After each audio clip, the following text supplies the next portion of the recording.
Hello friends, आप देख रहे हैं आपका अपना यूट्यूब चैनल जीके क्लासेज 1972 और मैं आपके लिए लेकर आया हूं यूजीसी रूल्स 2018 से जुड़ी हुई महत्वपूर्ण अपडेट। अगर आप चैनल पर नए हैं तो चैनल को सब्सक्राइब जरूर कीजिए।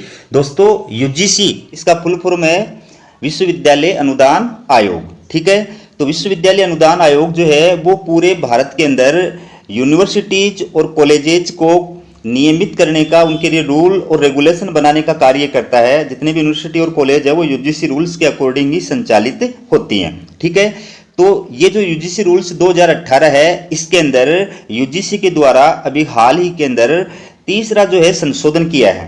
ठीक है, तो इस तीसरे संशोधन से किन अभ्यर्थियों को फायदा होगा, क्या संशोधन किया गया है, ये पूरी जानकारी मैं इस वीडियो के अंदर आपको प्रदान करूंगा। तो पूरा वीडियो देखिएगा, आपका नॉलेज बढ़ाने वाला वीडियो है। ठीक है, चलिए वीडियो की शुरुआत करते हैं। ये आप देख सकते हैं, ये भारत का राजपत्र gazette, the gazette of India. ठीक है, इसके अंदर यूजीसी के द्वारा ये यूजीसी रूल्स 2018 के अंदर जो तीसरा संशोधन किया गया है, इसको प्रकाशित किया गया है। ये जो है आप देख सकते हैं। ठीक है, अब जो तीसरा संशोधन इसके अंदर किया गया है उसको बताने से पहले मैं आपको ये बता देता हूं कि विश्वविद्यालय अनुदान आयोग अधिनियम 1956 की धारा 14 के तहत यूजीसी के द्वारा और ये यूजीसी रूल्स 2018 बनाया गया था। और इस अधिनियम के द्वारा विश्वविद्यालयों और महाविद्यालयों में शिक्षकों और अन्य शैक्षणिक कर्मचारियों की नियुक्ति हेतु न्यूनतम योग्यताएं निर्धारित जो है की गई थी।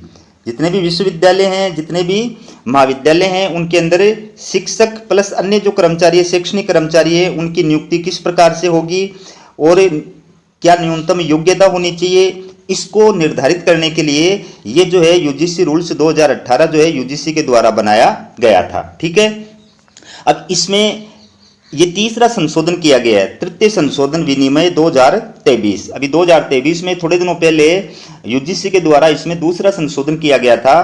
पहले मैं आपको वो बता देता हूं क्या संशोधन किया गया था। इस यूजीसी रूल्स 2018 में ये प्रावधान किया गया था कि 1 जुलाई 2021 से पीएचडी जो होगा वो यूनिवर्सिटी और कॉलेज के अंदर अनिवार्य होगा। यानी आप पीएचडी किए हुए हैं तो ही आप जो है असिस्टेंट प्रोफेसर बनने के योग्य हैं कॉलेज और यूनिवर्सिटी के अंदर। 1 जुलाई 2021 से ये लागू होना था। ठीक है, लेकिन बाद में कोरोना आ गया, उस वजह से और इसको आगे बढ़ा दिया गया। लेकिन अब जो है 2023 में इसको संशोधित कर दिया गया दूसरे जो है संशोधन के द्वारा। और ये प्रावधान किया गया है कि यूनिवर्सिटी और कॉलेज के अंदर असिस्टेंट प्रोफेसर की सीधी भर्ती के लिए जो न्यूनतम योग्यता है वो यूजीसी नेट ही रहेगी। ठीक है, पीएचडी जो है वो कंपलसरी क्वालिफिकेशन के अंदर नहीं मानी जाएगी। वो दूसरा संशोधन किया गया था। अब अपन बात करते हैं तीसरा संशोधन। तीसरा जो संशोधन है ये क्या किया गया है और इससे किन अभ्यर्थियों को फायदा होगा वो भी आप देखिए। ये इधर जो है आपके सामने है, ये 2018 का जो है यूजीसी रूल्स है, इसमें जो प्रावधान है और ये इसमें संशोधन किया गया है कि जो पहले प्रावधान थे उसमें जो संशोधन किया गया है वो इधर आपके दाएं साइड में दिखाया गया है। तो इसमें आपके लिए जो महत्वपूर्ण है वो मैं आपको बताऊंगा। ये तो जो है गवर्नमेंट जो असिस्टेंट प्रोफेसर, एसोसिएट प्रोफेसर और प्रोफेसर है उनके लिए आपसे जुड़ी जो अपडेट है वो क्या है वो मैं इसके अंदर आपको बताऊंगा, जो आपके लिए महत्वपूर्ण है, जानना बहुत जरूरी है। तो प्यारे अभ्यर्थियों, ये आप देख सकते हैं तालिका 3A।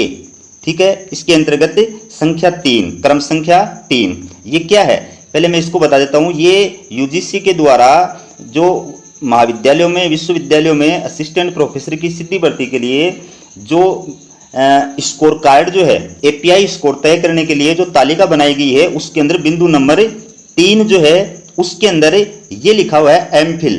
ठीक है, ये जो एमफिल लिखा हुआ है, अब इसके स्थान पर क्या संशोधन किया गया है, एमफिल के साथ साथ अब इसके साथ और क्या ऐड कर दिया गया है, इसके साथ ऐड कर दिया गया है LMM, MTech, MArch, ME, MVSc, MD आदि। यानी अब अकेला एमफिल नहीं पढ़ा जाएगा बल्कि ये पूरी जो है वो पूरा पढ़ा जाएगा। अब मतलब क्या है, मैं आपको इसको क्लियर करके समझाता हूँ। सबसे पहले एमफिल, ठीक है, ये तो आपको पता ही है। इसके बाद में बात करते हैं एलएलएम। एलएलएम ये जो है master of law, master of law की डिग्री होती है जो एलएलबी के बाद की जाती है। ठीक है, विधि के अंदर मास्टर डिग्री ये होती है। दूसरी बात करते हैं एमटेक, इसका मतलब होता है मास्टर ऑफ टेक्नोलॉजी। ये टेक्नोलॉजी के अंदर मास्टर डिग्री होती है। ठीक है, फिर बात करते हैं अपन एम आर्क। एम आर्क ये कौन सी डिग्री होती है? ये होती है master of architecture. Master of architecture यानी ये वेटेनरी साइंस के अंदर जो है मास्टर डिग्री होती है, पशु चिकित्सा विज्ञान के अंदर मास्टर डिग्री होती है। फिर है आपके MBSc। MBSc का मतलब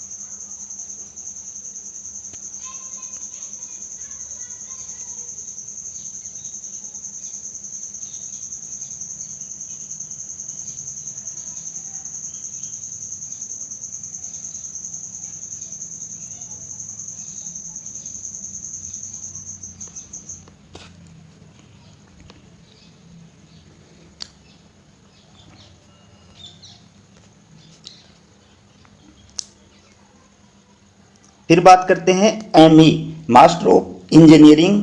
इसके बाद में बात करते हैं MBSc।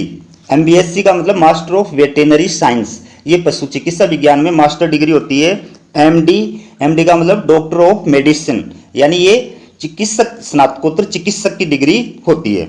ठीक है, तो आपको पता ही है कि ये जो UGC रूल्स 2018 है, इसमें ये प्रावधान किया गया था।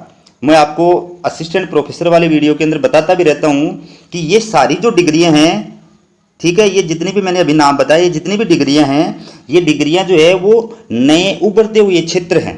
ठीक है, तो इन नए उभरते क्षेत्रों में शिक्षकों की कमी को ध्यान में रखते हुए, आपको पता है कि इनके अंदर नेट जो है और PhD करना जो है इतना आसान नहीं है, और शायद UGC के द्वारा इनके अंदर नेट जो है वो कंडक्ट भी नहीं कराई जा रही है फिलहाल। ठीक है, और अगर कराई जा रही है तो वो इतना आसान भी नहीं है, इसलिए शिक्षकों की जो इन सब डिग्रियों के अंदर कमी पाई जाती है। ठीक है, तो इन उभरते हुए क्षेत्रों में शिक्षकों की कमी को ध्यान में रखते हुए ये विकल्प दिया गया था, UGC रूल्स 2018 में ये विकल्प दिया गया था कि संबंधित विषय में मास्टर डिग्री और 55% मिनिमम मार्क्स होने पर वह अभ्यर्थी असिस्टेंट प्रोफेसर के लिए सीधी भर्ती के लिए योग्य होगा, बशर्ते UGC या CSIR द्वारा उस विषय में नेट या स्टेट पात्रता परीक्षा सेट या स्लेट आयोजित नहीं कराई जाती है। ठीक है, और ये छूट जो थी वो केवल 5 वर्षों के लिए प्रदान की गई थी।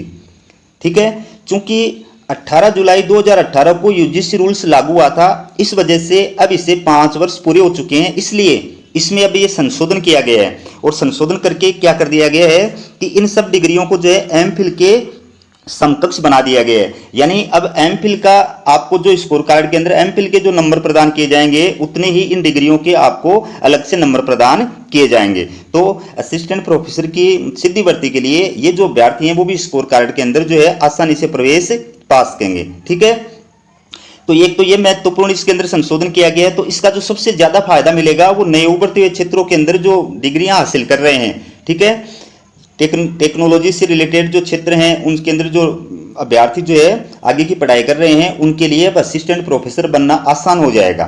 ठीक है, दूसरा जो इसमें संशोधन किया गया है, इसमें यह तालिका 3(1) के नीचे जो नोट लिखा हुआ है उसके अंदर श्रेणी के अंतर्गत क्रम संख्या है D। ठीक है, इसमें यह लिखा हुआ है, पहले ये लिखा हुआ था, अब इसमें संशोधन करके ये प्रावधान कर दिया गया है। पहले क्या लिखा हुआ था, स्कोर केवल संबंधित राज्य स्लेट या सेट विश्वविद्यालयों, महाविद्यालयों या संस्थाओं में नियुक्ति के लिए मान्य होगा। अब इसको क्लियर कर दिया गया, यहां पर क्या था, क्लियर नहीं था, अब इसको यहां पर क्लियर कर दिया गया। क्या क्लियर किया गया है कि स्लेट या सेट स्कोर केवल संबंधित राज्य या विश्वविद्यालयों या महाविद्यालयों संस्थानों में नियुक्ति के लिए मान्य होगा। क्योंकि आपको पता है कि स्लेट या सेट की जो एग्जाम होती है वो स्टेट लेवल की एग्जाम होती है, जो असिस्टेंट प्रोफेसर की पात्रता के लिए आयोजित की जाती है। ठीक है, तो अब जो राज्य के अंदर जो विश्वविद्यालय होते हैं, राज्य विश्वविद्यालय जो होते हैं या राज्य के अंदर जो महाविद्यालय होते हैं, केवल उन्हीं के अंदर सेट या स्लेट की जो डिग्री है वो मान्य होगी। सेंट्रल यूनिवर्सिटी के अंदर या सेंट्रल गवर्नमेंट की जो कॉलेजें हैं, यूनिवर्सिटीज हैं, उनके अंदर सेट और स्लेट जो है वो योग्य अभ्यर्थी जो है वो अपात्र माने जाएंगे। ठीक है, इसी प्रकार से एसोसिएट प्रोफेसर बनने के लिए ये जो तालिका दी गई थी इसमें एमफिल लिखा हुआ था और इसका स्कोर कार्ड दिया हुआ है, तो उसके अंदर भी अब ये चेंज कर दिया गया है। ठीक है, एसोसिएट प्रोफेसर बनने के लिए भी ये डिग्रियां जो है अब एमफिल के समकक्ष बना दी गई हैं। ठीक है, तो ये थी प्यारे विद्यार्थियों, प्यारे अभ्यर्थियों, यूजीसी रूल्स 2018 के अंदर तीसरा संशोधन से जुड़ी हुई अपडेट कैसी लगी?